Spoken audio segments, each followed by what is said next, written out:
Ну и в завершении выпуска врачи столичных поликлиник рассказали якутянам о профилактике рака. В минувшую субботу в медорганизациях прошли дни открытых дверей.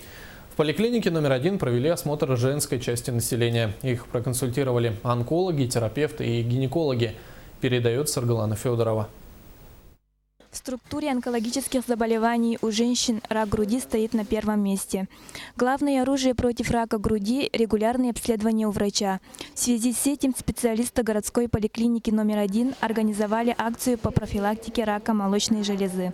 За сегодняшний день, с 10 часов осмотрено больше 20 женщин. Выявлены различные заболевания по молочной железе и направлены на дальнейшее обследование к маммологу. В арсенале врачей есть все современные методы диагностики и лечения онкологических заболеваний. Сегодня рак не приговор. Это болезнь, с которой можно справиться, если вовремя ее обнаружить. При лечении рака молочной железы ранней стадии процент выздоровления порядка 90%.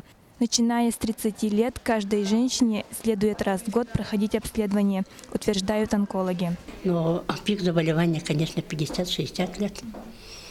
Поэтому такой возраст, сейчас идет по омоложению рака, может быть и немножко пораньше даже. Бывает случаи, что до 30 лет женщины заболевают. Участники акции отмечают, что сохранить здоровье граждан получится только при активном участии самих пациентов. Люди, которые следят за своим здоровьем, конечно, они будут использовать возможность посмотреть состояние, пройти все необходимые процедуры. В рамках реализации программы «Здоровый город» мероприятия по профилактике рака запланированы в течение всего года. Это повысит информированность общества о раке как об одном из наиболее тяжелых заболеваний современности. Саргалана Федорова, Василий Слепцов, НВК «Саха», Якутск.